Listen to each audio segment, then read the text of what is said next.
우리가 읽고 있는 로마서 3장 21절부터 이 마지막 31절을 두고 종교개혁자 마틴 루터는 로마서는 물론이고요, 성경 전체의 핵심이라고 말을 했습니다. 그러니까 자기가 노력해가지고 의롭게 되려고 고민했는데, 정말 고민했거든요. 이 마틴 루터에게는 그러나 이제는으로 시작되는 본문이 정말로 놀라웠을 것입니다.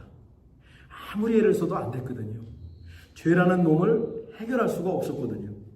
무엇을 해야 한다라고 하는 강박관념에서 벗어날 수가 없었습니다. 그러나 이제는 하나님의 의가 나타났다는 말에 루터는 감탄했습니다. 자기가 찾아가려고 했는데 하나님이 찾아오신 겁니다. 우리가 살면서 혼자 해내야 하는 일이 있습니다. 아무도 도와주질 않습니다. 많은 일이 그렇지요. 우리 권사님들은 미국에 살다 보니까 언어도 불편하고 또 자식들에게 일일이 물어보자니 눈치도 보이고 답답하시죠. 미국에서 직장 생활을 하고 비즈니스 하는 것도 쉽지는 않습니다. 우리 1.5세, 우리 아이들 2세들, 미국에서 살아가는 우리 자녀들도 벽에 부딪히는 일들이 얼마나 많이 있었겠습니까? 그렇게 혼자서 막 쩔쩔매고 있을 때 누군가 옆에서 조금만 도와주면, 조금만 힌트를 주면 그렇게 큰 힘이 됩니다. 뻥 뚫리는 듯한 느낌을 받지 않습니까? 마틴 루터는 정말 쩔쩔맸습니다. 죄의 문제를 해결하기 위해서 모든 노력을 다했습니다. 이런 사람도 없어요. 그런데 늘 막혔습니다. 길이 보이지 않았습니다. 자기 힘으로 해결할 수가 없는 겁니다. 그러다가 교회 타워 위에 올라가서 로마서를 읽다가 하나님의 의가 찾아왔다는 그 한 구절에 고민하던 문제가 해결되었습니다. 무릎을 쳤습니다. 그만큼 고민하고 씨름했기 때문에 더 기뻤을 것입니다. 고민하지 않았으면 읽어나갔겠죠. 근데 고민하다 보니까 이 한 구절이 이 마틴 루터에게 무릎을 치게 했고 가슴을 치게 했고, 아하, 이거구나라는 발견의 순간이 있었던 것이죠. 우리도 3주째 이런 고민을 하고 지내고 있습니다. 적어도 이번 로마서를 공부하는 기간만큼 복음, 믿음에 대해서 고민해보고 싶습니다.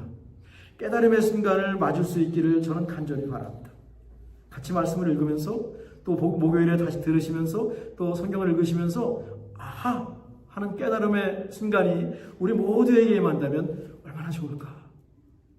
목사로서 전 부족하지만 하나님이 도와주시면 가능하지 않을까. 더 큰 소원 하나도 없습니다. 우리는 로마서 3장 21절 22절을 통해서 깜깜한 세상에 빛이 비쳤음을 배웠습니다. 그러나 이제는 이라는 단어 앞에서 한참을 머물고 그 단어가 인류 역사를 바꿔놓았음을 알게 되었습니다. 하나님의 한 의가 드러났기 때문입니다. 예수님께서 인간의 몸을 입고 세상에 오신 놀라운 사건입니다. 오늘 우리가 읽은 로마서 3장 23절은 이렇습니다. 모든 사람이 죄를 범하였음에 하나님의 영광에 이르지 못하더니. 사도 바울은 로마서 1장 18절부터 3장 20절까지 3장에 걸쳐서, 석장에 걸쳐서 왜 인간이 스스로 하나님의 영광에 이르지 못하는지 설명해 주었습니다. 왜 인간이 죄인인지 설명해 주었습니다. 모든 사람이 죄를 범한 것을 차근차근 알려줬습니다. 하나님을 떠난 것이 죄라고 했습니다. 하나님을 무시하고 내가 주인으로 사는 것이 죄라고 했습니다. 또 나는 옳다고 말하면서 다른 사람을 판단하는 것도 죄라고 했습니다. 그리고 오늘 본문에서 다시 한번 반복하는 거예요. 그만큼 석장을 했으면 다 했을 만도 한데 오늘 본문 이 한 구절에서 또 한 번 반복하는 겁니다. 그만큼 우리 인간의 솔직한 모습, 실체를 발견하는 것이 중요하기 때문일 겁니다. 그때 임하는 은혜가 있기 때문에 그럴 겁니다. 그때 깨달음의 순간이 찾아오기 때문에 그럴 겁니다. 나를 발견하는 것, 나의 실체를 발견하는 것, 이것이 너무너무 중요하고 어쩌면 신앙의 걸음 속에서 그 현관으로 들어가는, 회개로 들어가는 첫 번째 발자국일 수 있거든요. 지난 3주 동안 고민하고 생각해 보니까 우리도 다 예외 없이 죄인입니다. 우리가 죄인이라는 성경의 선언은 우리 힘으로 하나님께 나아갈 수 없다는 것을 뜻합니다. 우리가 죄인이라는 것은 시작점에 불과한 것입니다. 우리가 죄인이라는 것은 시작에 불과하고 정말 중요한 것은 그래서 하나님께 나갈 수 없다라고 하는 결과, 그것이 중요한 겁니다. 우리 스스로 아무것도 할 수가 없습니다. 그러니 누군가 우리를 도와주어야 합니다. 밖에서 도움이 찾아와야 합니다. 그런데 이게 현실이 된 거라니까요. 그러나 이제는 율법 위에 하나님의 한 의가 나타났으니, 찾아왔으니, 우리 안에서 생긴 것이 아니라 밖에서 들어온 의라서 낯선 의, alien righteousness라고 부른다고 했습니다. 이러한 맥락에서 로마서 3장 22절에서 믿음을 예수님의 신실하심이라고 번역할 수 있다고 지난 시간에 배웠습니다. 굉장히 중요한 부분이고, 저는 앞으로의 설교를 예수님의 신실하심을 갖고 끌어나갈 것입니다. 우리의 믿음보다도 내가 믿음으로 의롭게 된다라고 하는 이걸 만약에 들었는데, 그것보다 예수님의 신실하심이라는 것을 강조하면서 로마서 3장 말씀을 전개해 갈 것입니다. 근데 이 헬라서 문맥을 쭉 따라 읽다 보면 우리의 믿음을 얘기하는 것보다 예수님의 신실하심이라고 번역하는 것이 더 적합하거든요. 예수님께서 성실하게 구원의 집을 지어 놓으셨다라고 했어요. 그 안에 잔치상도 차려 놓으셨다라고 했어요. 우리는 구원의 집 현관에서 우리의 잘못을 고백하고 죄를 회개하고 믿음으로 그 구원의 집에 들어가면 됩니다. 그 잔치상에 참여하면 됩니다. 우리가 무엇을 할 것이 없습니다. 다 해놓으셨습니다. 우리가 지은 죄, 인류가 지은 죄에 비하면 너무 쉽죠. 이거 너무 쉬운데요. 근데 앞으로 배우겠지만 이 문제를 해결하기 위해서 예수님께서 하신 일은 엄청 큰 일을 해놓으셨습니다.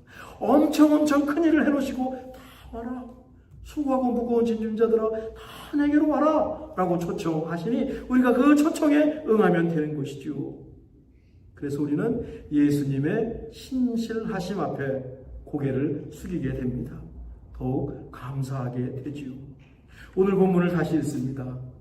모든 사람이 죄를 범하였음에 하나님의 영광에 이르지 못하더니 라고 했습니다. 하나님의 영광이라고 하는 것은요, 하나님이 계신 곳입니다. 하나님의 임재하신 곳입니다. 구약시대에는 하나님의 성막과 성전의 지성소에 하나님이 임재하셨습니다. 그곳에는 아무도 들어갈 수 없었고 대제사장만 지성소에 들어갈 수 있었습니다. 대제사장도 자기의 죄를 다 고한 다음에 들어갈 수 있었습니다. 죄인의 몸으로 하나님의 영광에 이를 수가 절대 없습니다. 아무리 노력해도 부족합니다. 죄가 하나님과 우리 사이를 가로막히기 때문에 그렇습니다. 보이지 않는 장벽입니다. 뚫고 나갈 수 있을 것 같은데, 마틴 루터도 그랬거든요. 이거 뚫고 나갈 수 있을 것 같은데, 내가 할 수 있을 것 같은데, 근데 인간에게 그런 능력이 없어요. 나에게 그런 능력이 없습니다. 항복하는 순간에 은혜가 임한다라고 하는 것인데, 예전에 인디애나에서 한 교민의 집을 방문했었습니다. 이 집사님이 엄청 깨끗하신 분이에요. 미국 분과 사시는 분인데, 이런저런 이야기를 나누고 예배를 드리고 자리를 떴습니다. 거기까지는 좋았어요. 그런데 제가 나가다가 현관문에 얼굴을 딱 부딪혔습니다. 유리가 있는지를 몰랐습니다. 얼마나 깨끗하게 해놓으셨는지 유리가 있는지를 모르고 안경까지 썼잖아요. 얼마나 아팠겠습니까? 아픈 티도 내지 못했고, 정말 아팠거든요. 괜찮다고. 근데 약간 창피했습니다. 집사님께서 그냥 미안하다고 그러시는 거죠. 아마 저희가 떠나고 남편분과 꽤 웃으셨을 것 같습니다. 죄가 그렇습니다. 우리가 잘 모르고 삽니다. 없는 것 같아요. 그런데 어느 순간이 되면 우리 앞을 딱 가로막고 있습니다. 딱 하고 우리가 칩니다. 우리가 그걸 달겨든다니까요. 제가 유리창에 부딪혔듯이 그렇게 들었습니다. 너무 아파요. 정신이 번쩍 듭니다. 무엇보다 하나님의 영광에 이를 수가 없습니다. 죄가 가로막고 있기 때문이죠. 이것을 해결하지 않으면 계속 시도해도 소용이 없습니다. 문을 찾아야 하지요. 저러면 여러분이 기억하실지 모르지만 얼마 전까지 죄라고 하는 용어가 부담스러워서 다른 용어를 찾은 적이 많이 있습니다. 그런데 막상 용어의 sin이라는 말을 대체할 우리말을 찾지 못했습니다. 가장 가까운 것이 거역 정도라고 그럴까요? 교만 정도일까요? 그것 갖고는 성경에서 말하는 죄를 다 설명할 수가 없어서 그냥 sin이라는 말을 쓰기로 했습니다. 죄에 해당하는 헬라어는 이렇습니다. 하마르티아라고 하는 그 헬라어를 씁니다. 이 단어는 성경뿐만 아니라 그리스 시대부터 쓰였던 헬라어 단어입니다. 일반적인 단어입니다. 사전적 의미는 missing, 빗나갔다. 화살을 쐈는데 관역을 빗나갔다라는 뜻입니다. 어긋났습니다. 오류가 났습니다. 적중하지 못했습니다. 틀렸습니다. 잘못했습니다. 그리스 최고의 문학으로 알려진 호메로, 하마르티아라는 용어가 나옵니다. 인간이 실수해서 오류가 난 것을 가리킵니다. 철학자 아리스토텔레스도 잘못 판단한 것을 두고 하마르티아라고 하는 용어를 사용했습니다. 실수, 무지, 오류라는 뜻입니다. 기독교에서 말하는 죄만큼 심각한 의미가 아닙니다. 구약 성경에서는 하타라고 하는 히브리어를 썼습니다. 이건 역시 관역에서 빗나간 것을 뜻하거든요. 다윗이 물맷돌을 던져서 골리앗 이마에 명중했습니다. 빗나가지 않았습니다. 하나님께서 다윗과 함께 하셨고 다윗도 만군의 주 여호와 이름으로 골리앗을 향해서 물맷돌을 던졌지요. 빗나가지 않았습니다. 반면 왕이 된 사울은 시기와 질투로 다윗을 죽이려고 합니다. 다윗을 앞에 세워놓고 검을 딱 창을 던졌는데 창이 빗나갔습니다. 이건 죄라고 하는 것입니다. 히브리어 구약 성경을 헬라어로 번역한 70인역이라는 성경이 있습니다. 거기서 히브리어 하타를 헬라어 하마르티아로 옮겼습니다. 빗나가다는 의미를 그대로 옮겨온 것입니다. 대신 성경과 기독교에서 말하는 죄라고 하는 개념을 강조하기 시작했습니다. 구약은 물론 신약 성경에서 죄는 하나님과의 관계 속에서 형성됩니다. 실수하고 거짓말하고 사기를 치고 이거 다 죄죠. 근데 이런 죄보다 훨씬 넘어서는 개념입니다. 성경에서 말하는 죄는요, 하나님과의 관계가 깨진 것입니다. 하나님과의 관계가 보이지 않는 무엇으로 가로막혀 있습니다. 하나님 없이 자기 마음대로 사는 것, 이게 죄입니다. 하나님과의 관계에서 에러가 나고 말았습니다. 특별히 오늘 우리가 읽은 로마서에 의하면 죄는 그냥 어떤 현상이 아닙니다. 죄는 힘을 갖고 있습니다. 파워가 있습니다. 죄가 우리를 무너뜨립니다. 아프게 한다니까요. 창피하게 한다니까요. 정신 번쩍 나게 한다니까요. 죄는 어디든지 침투합니다. 우리 모두 코로나 팬데믹을 겪었는데 코로나 바이러스가 온 세상을 덮쳤듯이 죄가 바로 바이러스처럼 침투해서 무너뜨리기 시작합니다. 하나님을 무시하게 만듭니다. 하나님을 배신하게 만듭니다. 하나님을 등지게 만듭니다. 지금 세상을 보십시오. 하나님 얼마나 무시합니까? 하나님 배반하고 있습니까? 하나님 등지게 만들고 있습니까? 심각하죠. 그러니 하나님의 영광에 이르기 위해서는 죄의 문제를 꼭 해결해야 합니다.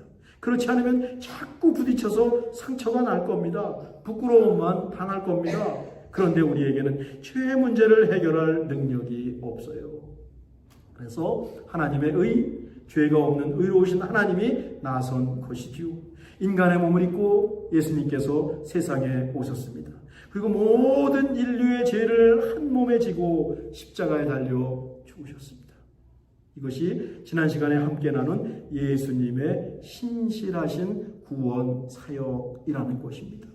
예수님의 십자가를 인정하고 예수님을 마음에 영접하고 예수님을 따라 살기로 결심할 때 우리의 죄를 없애주신다고 약속하셨습니다.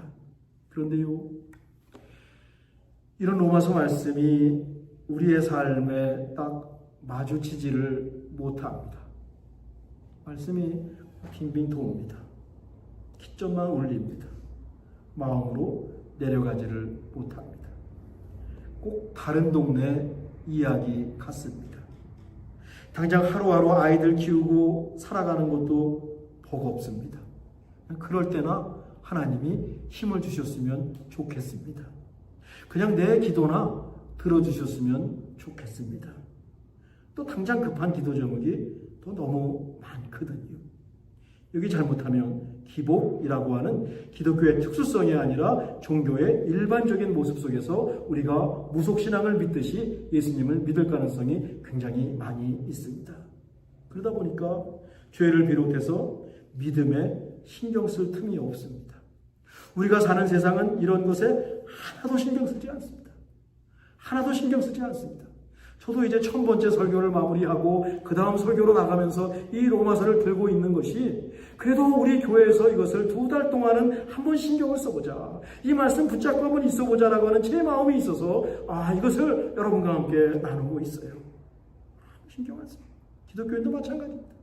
성경에서는 이것이 무척 중요하다고 말하는데 영원한 생명과 죽음이 결정되는 문제라고 알려주고 있는데 세상은 심각하게 생각하지 않습니다.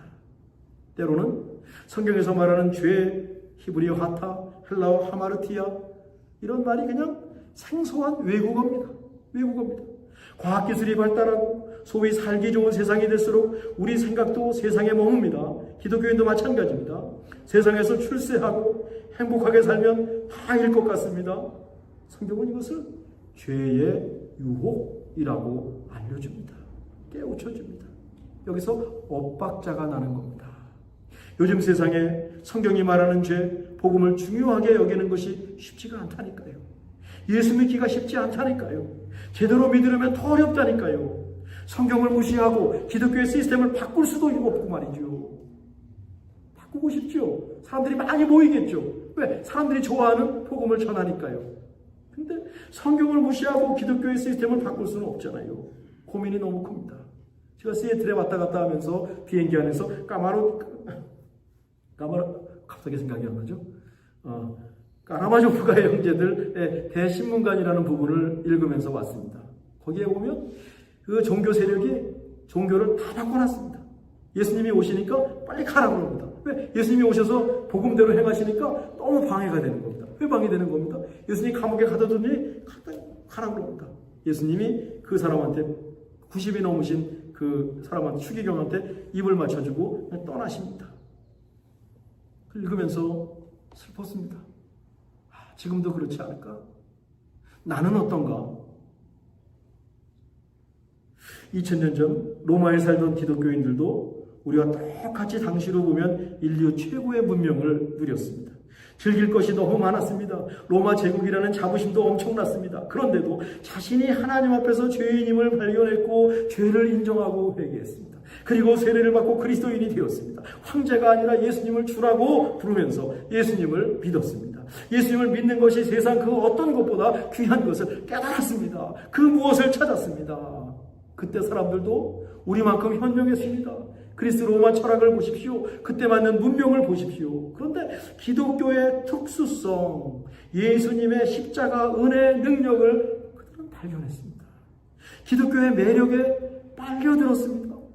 이야, 이런 종교가 있다니. 그러니 목숨을 걸고 예수님을 믿었겠지요. 생각하면 생각할수록 신기해요. 하나님이 하셨다라는 생각도 깊이 듭니다. 모든 사람이 죄를 범하였음에 하나님의 영광에 이르지 못하더니 조금 더 우리 안을, 내면을 들여다보기 원합니다. 세상을 창조하신 하나님을 생각해 보는 겁니다. 세상의 끝도 한번 생각해 보는 거예요. 세상의 끝이 너무 멀리 느껴지면 내 인생의 끝을 한번 생각해 보는 겁니다. 끝이 있죠. 그 끝에 무엇이 남을까? 심각히 고민해 보는 거예요. 신앙이 이 지점에서 답을 줍니다. 저는 그렇습니다. 성경대로 하면 그 끝에 섰을 때 죄를 이긴 십자가 복음만 남아 있어요. 우리가 베푼 사랑만 남아 있어요. 비로소 예수 믿기 잘했다라는 생각이 드는 지점일 겁니다. 그렇다고 끝만 생각하는 것은 아닙니다. 로마 제국 한가운데서 예수님을 믿었던 로마 교회 성도들을 한번 생각해 봅시다. 그들은 예수님 믿고 로마 제국에서 살아갔습니다.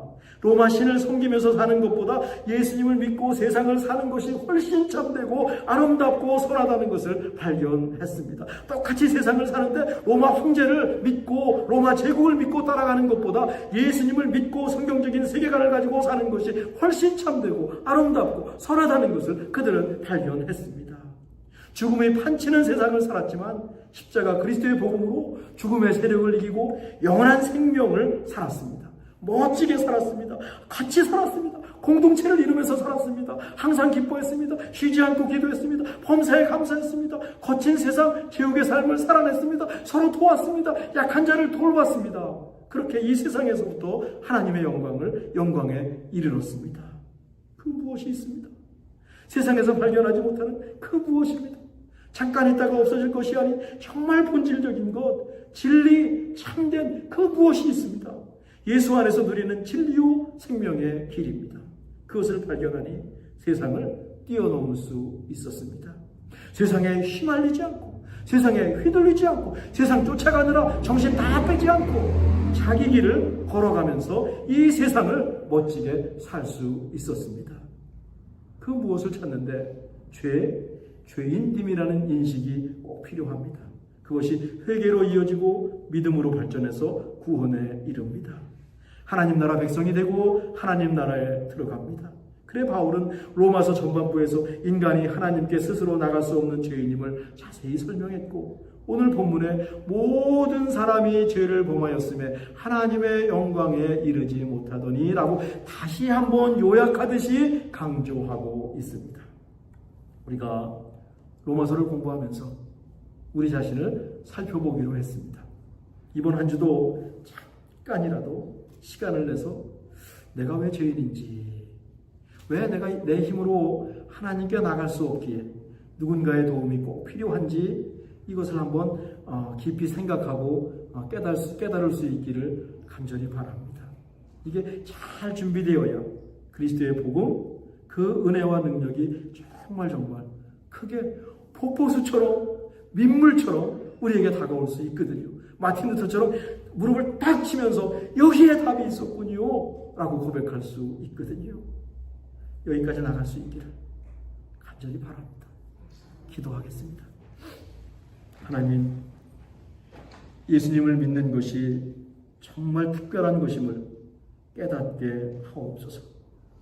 우리의 죄인됨을 발견하고 거기에 그치는 것이 아니라 여기서부터 말로 할 수 없는 세상에서 발견할 수 없는 그 로마의 교인들이 발견했던, 사도 바울이 발견했던 주의 은혜를 누리면서 이 세상을 살게 하여 주옵소서.